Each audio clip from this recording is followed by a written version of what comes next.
भगवान का सखा था जिसका नाम था सुदामा। कृष्णस्य सीत सखा कश्चित् ब्राह्मणो ब्रह्मवित्तमः विरक्तः इंद्रियार्थेषु प्रशांतात्मा जितेन्द्रियः। इतना संतोषी ब्राह्मण 5 घरों में बस भिक्षा करने जाते, वहां से जितना मिल जाता उसी से गुजारा करते, और उनका सबसे बड़ा धन था भगवान का भजन। हर श्वास पे हो सुमिरन तेरा, यूं बीत जाए जीवन मेरा। तेरी पूजा करके बीते शाम सवेरा, हर श्वास पे हो सुमिरन तेरा, यूं बीत जाए जीवन मेरा। उनकी एक पत्नी थी सुशीला। सुशीला को पता था कि भगवान के साथ, सुदामा जी के साथ भगवान ने अध्ययन किया था उज्जैन में। तो उन्होंने प्रार्थना की, बोले स्वामी आप अपने मित्र से तो मिल आओ। हम लोग सोचते हैं कि सुशीला जी ने ये कहा था कि कुछ मांग लाओ, नहीं भैया, जो भगवान के भजन का रस चाख चुका है ना, उसको फिर ये संसारी संपत्ति की जरूरत नहीं पड़ती। उसका उद्देश्य था कि कम से कम भगवान के दर्शन तो कर आए। सुदामा जी ने कहा, शिक्षक हो सिगरे जग को तिय ताकू, कहा तू देती है शिक्षा, औरन कोधन चाहिए बावरी, ब्राह्मण कोधन केवल भिक्षा। बोले ब्राह्मण का तो धन केवल भिक्षा है, हमें किसी के यहाँ कुछ मांगने नहीं जाना। सुशीला ने कहा कि मैं मांगने नहीं भेज रही, मैं तो ये चाहती हूँ कि आप अपने मित्र से मिल के आए, उनके दर्शन करके आए। सुदामा जी ने कहा चला तो जाता, पर मित्र के यहाँ जाऊंगा तो खाली हाथ जाऊंगा क्या, कुछ लेके जाना चाहिए, और घर में तो कुछ है ही नहीं। उसने कहा कि मैं कुछ मांग के लाती हूँ। 4 घरों में गई और तंदुल मांग के लाई।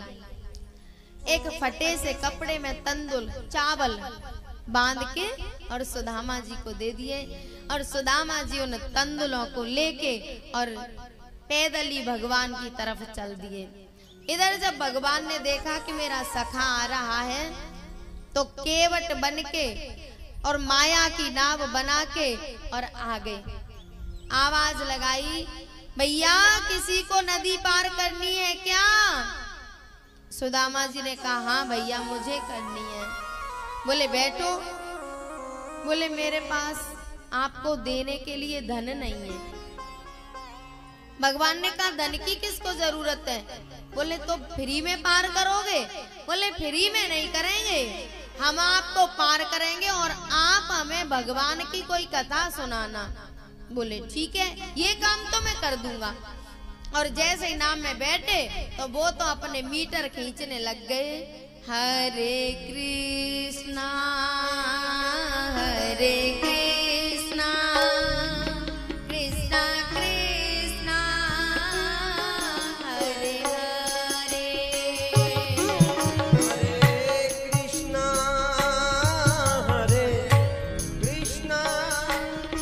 कृष्णा कृष्णा हरे हरे, हरे राम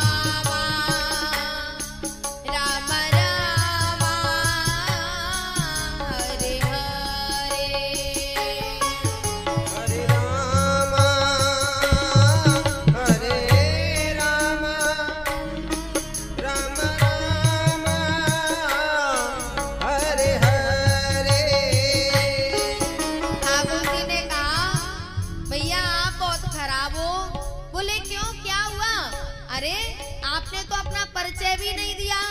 हाँ भैया मेरा नाम सुदामा है। बोले अच्छा, कहाँ जा रहे हैं?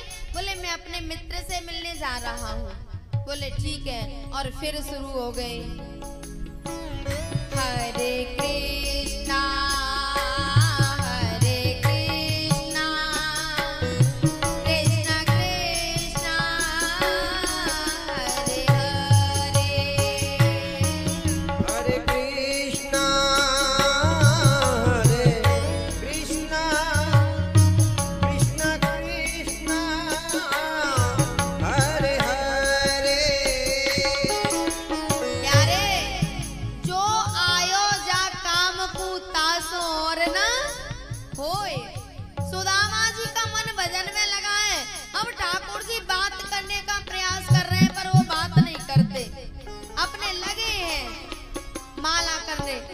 ठाकुर जी ने कहा, बोले आपने हमारा नाम नहीं पूछा। हाँ भैया बताओ आपका नाम क्या है? ठाकुर जी ने कहा गोपाल। सुदामा जी सोचने लगे होगा कोई गोपाल, मुझे क्या करना, और अपना भजन चल रहा है।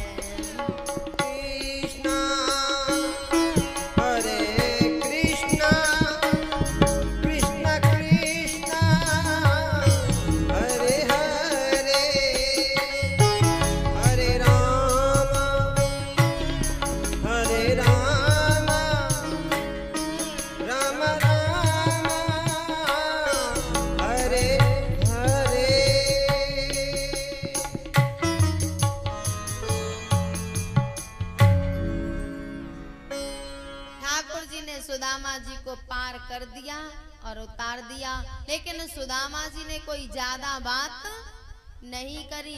और हम लोग तो माला भी कर रहे होंगे ना, तो एक आंख खोल के देखते हैं कि क्या हो रहा है बाहर। सुदामा जी, ठाकुर जी उनको पार कर रहे हैं, और तय हुआ था कि आप हमें कोई कथा सुनाओगे, लेकिन कोई कथा नहीं सुना रहे, बस अपने भजन में लगे हैं। और हमसे कहा जाता है कि आप तो भजन करो, कुछ भी मत करो, पर हमारा मन भजन में। एक जो रोजाना मजदूर जाते हैं ना मजदूरी करने सुबह, तो एक मजदूर था, गरीब था बेचारा, थोड़ा सा लेट हो गया तो उसे एक दिन कोई काम नहीं मिला। जो मजदूर थे उनको ले गए काम करवाने वाले, पर उसे कोई काम नहीं मिला। तो रास्ते में बैठ के और बड़ा दुखी मन से और बड़ा उदास बैठा। एक संत भगवान निकल के जा रहे, बोले भैया तू ऐसे उदास क्यों बैठा है, क्या हुआ? बोले कुछ नहीं। बोले कुछ तो? तब उसने कहा महाराज आज मुझे कोई काम नहीं मिला है और शाम को भोजन मिलने वाला नहीं है। संत भगवान को दया आई, उन्होंने कहा तू एक काम कर। बोले क्या? बोले तू ये बता तुझे कितने पैसे मिलते थे? बोले मुझे 150 रुपए मिलते हैं रोजाना। बोले आज मैं तुझे 300 रुपए दूंगा, आज तू मेरे साथ चल, मेरा काम करना। बोले ठीक है। संत भगवान आश्रम में ले गए और उसको माला पकड़ा दी कि ले तू 5 घंटे काम करता था ना, आज 5 घंटे माला कर और मैं तुझे 300 रुपए दूंगा। अब जो मजदूर है उसको तो रोजाना उसी का अभ्यास है, 1-2 माला करी, फिर उसने कहा महाराज ये लो अपनी माला, मुझसे ये नहीं हो रही। ये स्थिति है संसार की। संसार के नश्वर कामों में पूरा दिन बर्बाद कर देंगे, महीना बर्बाद कर देंगे, साल बर्बाद कर देंगे, और ये भी हो जाए तो भी कोई बात नहीं, जाने कितने जीवन बर्बाद कर चुके हैं और ये जीवन भी बर्बाद कर दिया। लेकिन भजन नहीं होगा, संसार के कामों में जीवन बर्बाद हो जाए कोई बात नहीं, लेकिन भजन नहीं होगा। वो मजदूरी करता, उसमें खुश था, 150 रुपए लाता, लेकिन संत भगवान ने कहा 300 दूंगा, लेकिन तू आज बैठ के माला कर। तो उसने माला नहीं करी, बोले मुझसे माला नहीं हो रही। और प्यारे, ये संसार की संपत्ति, धन, दौलत ये हमारे साथ जाने वाला नहीं है। जो कमाई आप इस पांडाल में बैठ के कर रहे हो, संतों की सेवा में कर रहे हो, वही कमाई साथ जाएगी, बाकी कोई कमाई साथ जाने वाली। चाहे आप कितना ही संग्रह कर करके रख लो, चाहे कितना ही कमा लो, चाहे दिन रात नौकरी करो, लेकिन 10 रुपए भी साथ जाने वाले। और पता है सबसे बड़ी विडंबना क्या है कि जब हम जाते हैं ना तो हमारे साथ 1 रुपया नहीं जाता, कुछ भी नहीं जाता, तब ये हालत है। और यदि हमारे साथ कुछ जाता तो क्या होता? यही रह जाएगा। तो कोई किसी को समझ नहीं रहा, बाप बेटे को नहीं समझ रहा, बेटा बाप को नहीं समझ रहा, भैया भैया को नहीं समझ रहा, कोई संबंध है ही नहीं संसार में, 1 रुपए का संबंध है बस। जैसे भगवान ने कहा था ना, मानव एक भगत कर नाता, वैसे ही संसार कहता है मानव 1 रुपए कर नाता। अगर ये नहीं है तो ना हम किसी के ना कोई हमारा, ये हालत है। और जो साथ जाने वाला है उसकी कमाई नहीं करते, और जो नश्वर है यही छूट जाएगा, उसकी कमाई करते हैं। ये हमारे काम आने वाली नहीं है। कर ले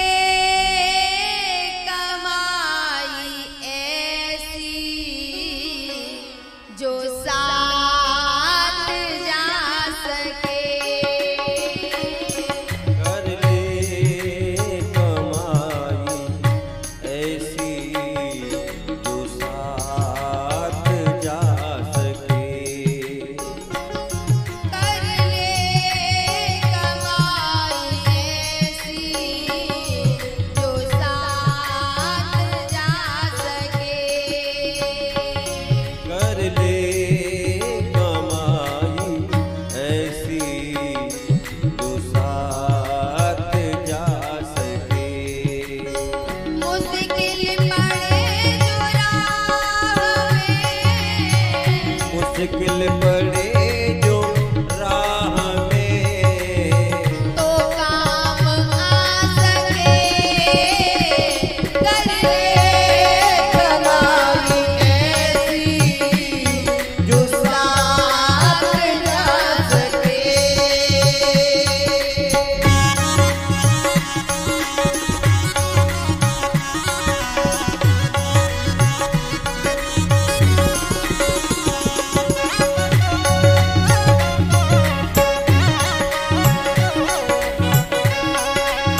ले कमाई ऐसी जो साथ जा सके।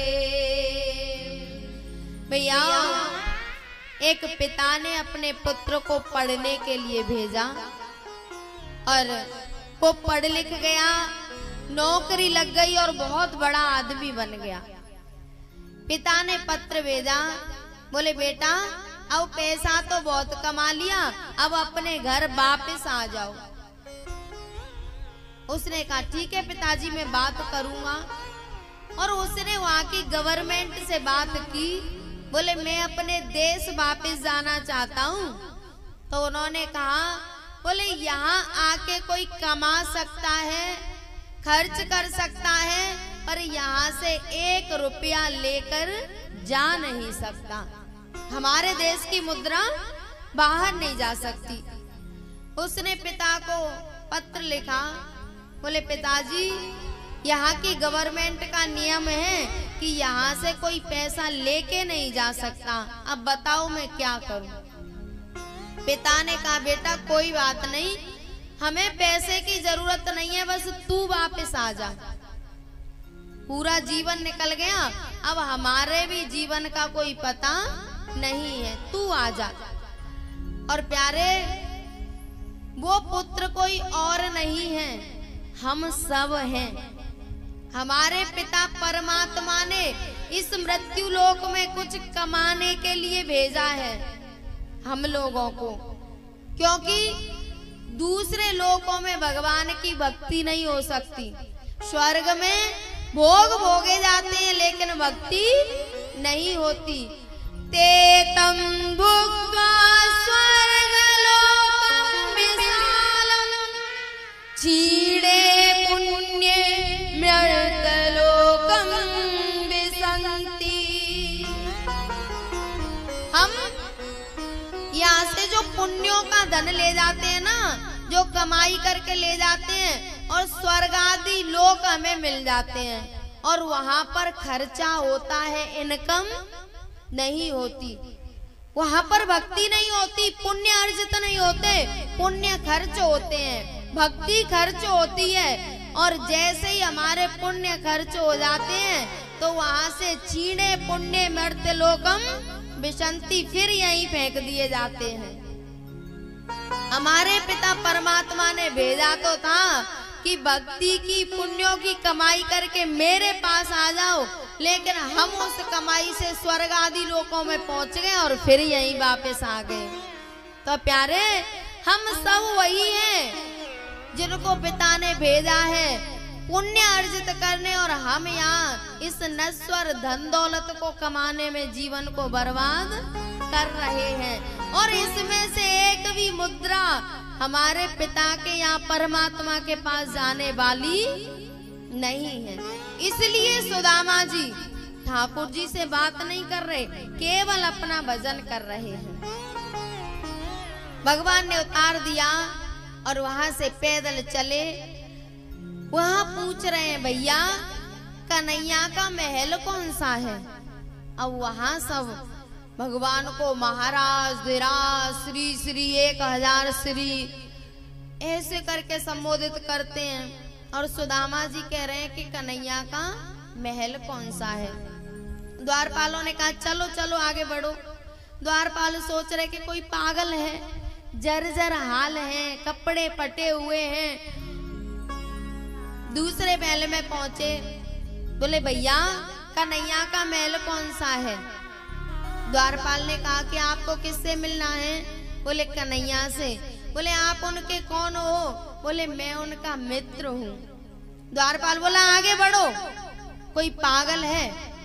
दूसरा द्वारपाल बोला नहीं, अपने भगवान बड़े दयालु हैं, हो सकता है कि ये उनका कोई सखा हो, और बताने में क्या जाता है, उनको सूचना कर देते हैं।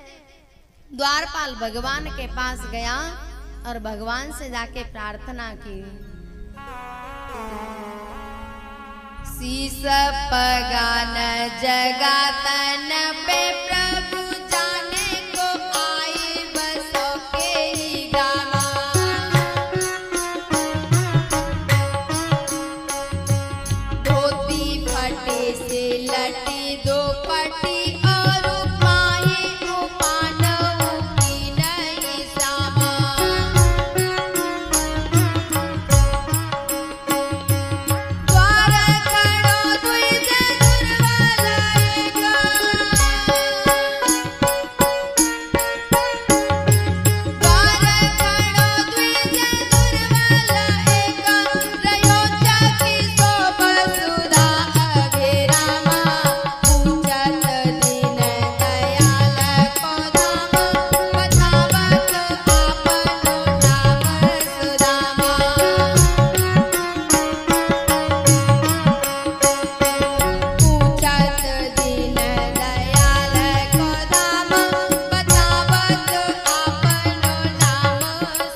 खड़े हो गए।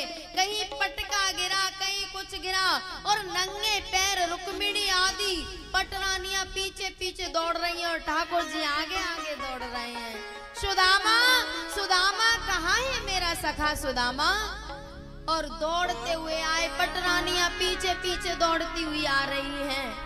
और भैया सुदामा जी ने सोचा कि पता नहीं मिलेंगे कि नहीं, तो सुदामा जी थोड़े आगे चले और ठाकुर जी नंगे पैर दौड़ते हुए सुदामा जी के पास गए, आवाज लगाई सुदामा, और सुदामा जी को अपने गले से लगा लिया।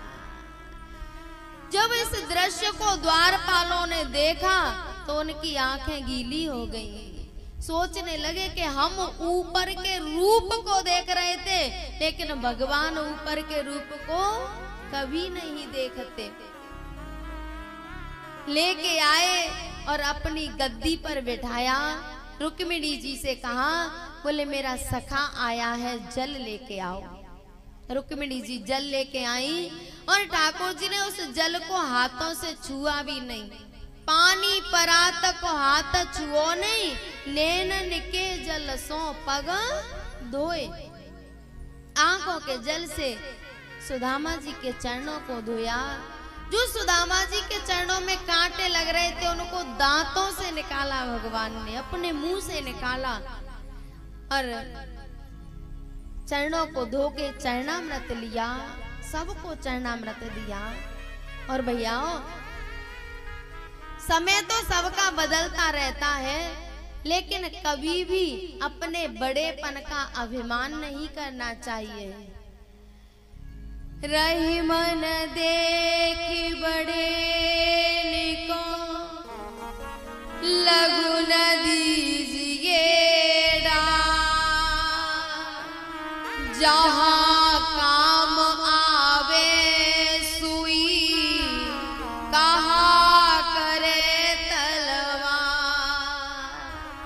यारे कभी कभी हम बड़े लोगों के साथ रह के छोटों को भूल जाते हैं। कभी कभी हम खुद बड़े बन जाते हैं तो छोटों को भूल जाते हैं, उनका अपमान करना शुरू कर देते हैं। लेकिन प्यारे, समय बदलते ज्यादा देर नहीं लगती। एक और मित्र हुए हैं द्रोण और द्रुपद, और ये भी मित्र हैं कृष्ण और सुदामा। द्रोण और द्रुपद ने गुरुकुल में एक ही साथ अध्ययन किया था। तो जो द्रुपद थे ना, राजकुमार थे, उन्होंने द्रोण जी से कहा, बोले जब मैं राजा बन जाऊंगा तो अपना आधा राज्यपाट तुम्हें दे दूंगा। उन्होंने कहा ठीक है। फिर दोनों अध्ययन करने के बाद अलग अलग हो गए। अब द्रुपद तो राजा बन गए, लेकिन द्रोण एक आचार्य थे, ब्राह्मण थे। भैया उनका पुत्र एक दिन रोता हुआ अपनी माँ के पास आया। बोले माँ, सभी लोग दूध पीते हैं और मुझे दूध नहीं मिलता, आप मुझे दूध दो, मुझे भी दूध पीना है। उनकी पत्नी ने कहा बेटा अभी दूध की व्यवस्था नहीं है, जब दूध की व्यवस्था हो जाएगी तो मैं तुझे पिला दूंगी। बोले नहीं, मुझे आज ही दूध पीना है। तो इतनी गरीबी थी कि उन्होंने आटा घोल के और अपने बेटा के मुंह से लगा दिया कि जा अपने मित्रों से कह देना कि मैं दूध पी के आया हूँ। माँ ने बेटा को तो बहला दिया, लेकिन खुद इतनी दुखी हुई कि मैं बालक को कैसे समझाऊं।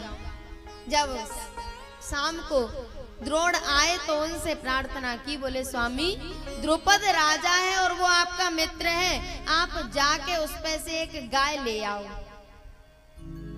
द्रोण गए तो द्रुपद से कहा, द्रुपद आपको अपना वादा याद है, आपने कहा था कि मैं राजा बन जाऊंगा तो आधा राज्यपाट आपको दूंगा। द्रुपद ने कहा, बोले मित्रता और शत्रुता बराबर वालों में की जाती है, कहाँ मैं राजा और कहाँ तुम।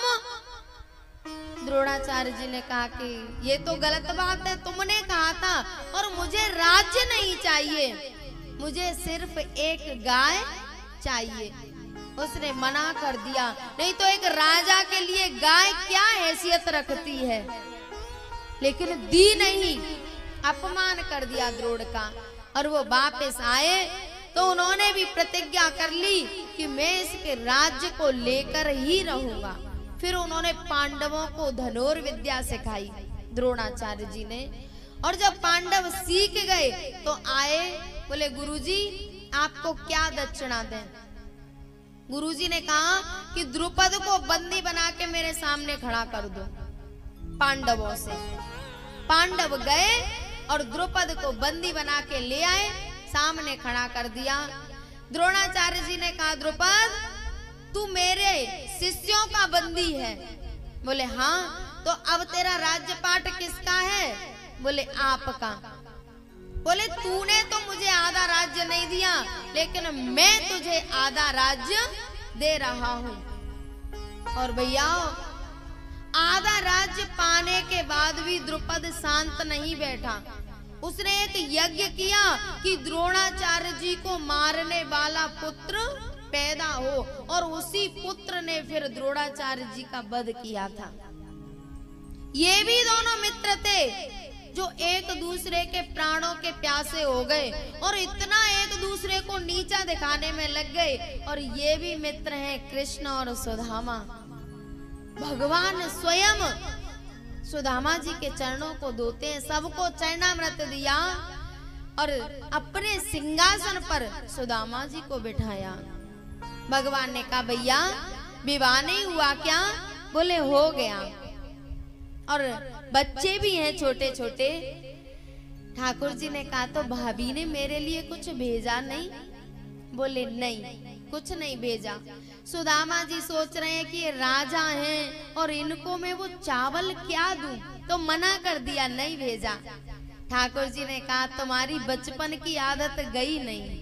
तुमने बचपन में जो गुरु माता ने चने दिए थे उनको भी अकेले खा लिया, और आज भाभी ने चावल दिए उनको भी आप अकेला खाना चाहते हो।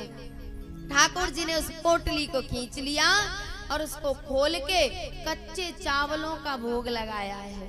ठाकुर जी ने एक मुट्ठी मुंह में डाली और मन ही मन संकल्प कर लिया सुदामा मैं तुझे एक लोक का राज्य देता हूँ।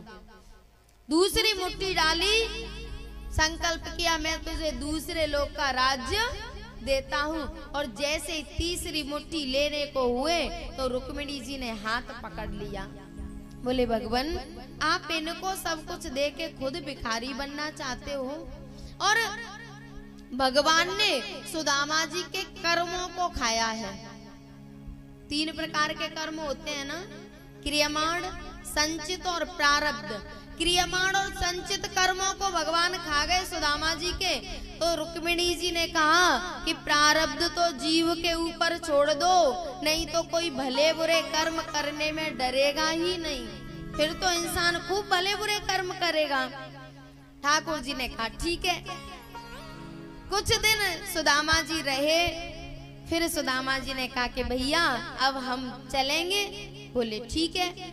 सुदामा जी जब चले तो भगवान ने कहा, बोले भैया आप जो वस्त्र पहन के आए थे उन्हीं को पहन के जाओ, क्योंकि महात्मा और परमात्मा जो कुछ देता है उसको दिखाता नहीं है। बोले इन वस्त्रों को उतार जाओ। सुदामा जी ने उन वस्त्रों को उतारा और जिनको पहन के आए थे उन्हीं को पहन के चले हैं और फिर अपना भजन करते हुए चले। उधर विश्वकर्मा को बुलाकर भगवान ने जैसी द्वारकापुरी थी ना वैसी ही सुदामापुरी बनवा दी। अब सुदामा जी गए तो देखा तो सोचने लगे कहीं ऐसा तो नहीं है मैं द्वारका में ही आ गया हूँ, दोबारा से द्वारका पहुंच गया हूँ। उन्होंने किसी से पूछा तो सामने सुशीला जी आई, प्रणाम किया। बोले स्वामी ये सब आपका ही है। बोले ये सब कहाँ से आया।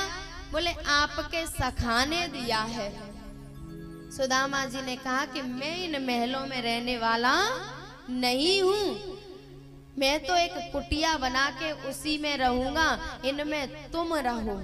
और प्यारे एक तो होता है कि हमारे पास वैभव है नहीं फिर हम विरक्ति में रह रहे हैं, लेकिन सुदामा जी के पास वैभव था फिर भी वो विरक्ति में रहे उन महलों में नहीं रहे। और सुदामा जी ने कहा है, झुपड़िया मेरी कित गई रे, मोहन कब के बैर निकारे।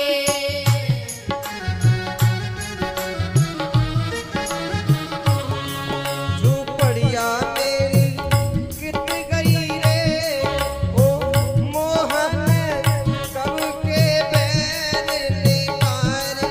कोठरिया मेरी कित गई रे, मोहन कब के बैर निकारे। झुपड़िया मेरी कित गई रे, ओ मोहन कब के बैर निकारे।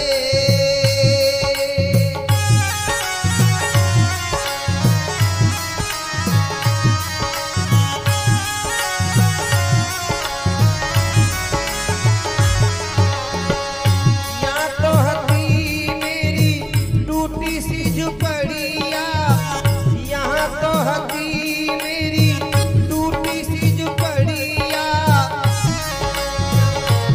कंचन महल खड़े, ओ मोहन कब के बैर निकारे।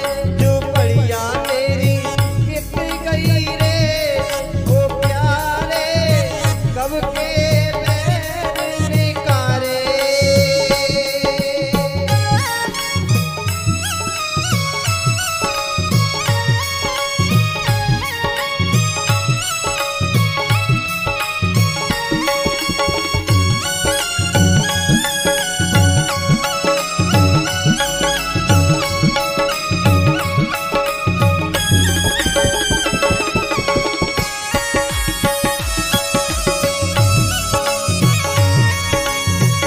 या तो हतो एक तुलसी को बिरवा, यहाँ तो हतो एक तुलसी को बिरवा।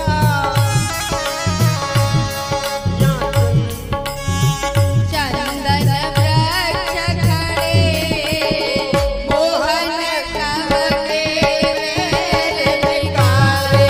झुपड़िया मेरी कित गई रे, ओ मोहन कब के बैर निकारे।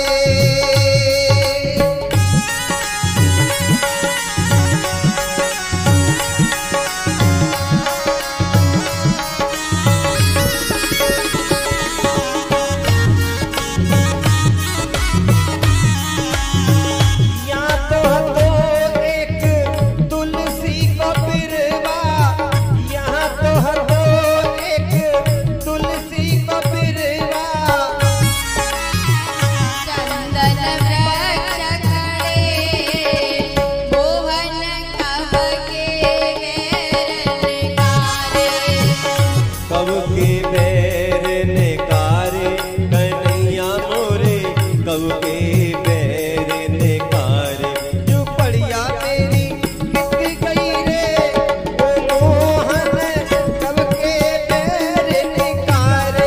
झुपड़िया मेरी कित गई रे, ओ मोहन कब के बैर निकारे।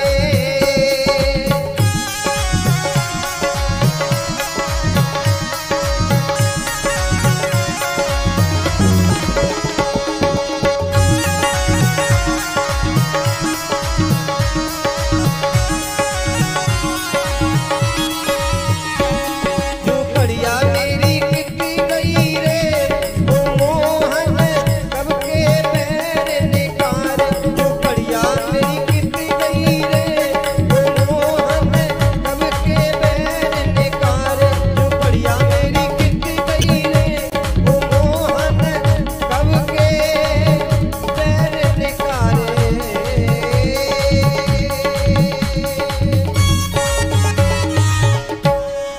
यहाँ तो हती मेरी नार सुशीला, जाने की तरह में गई रे,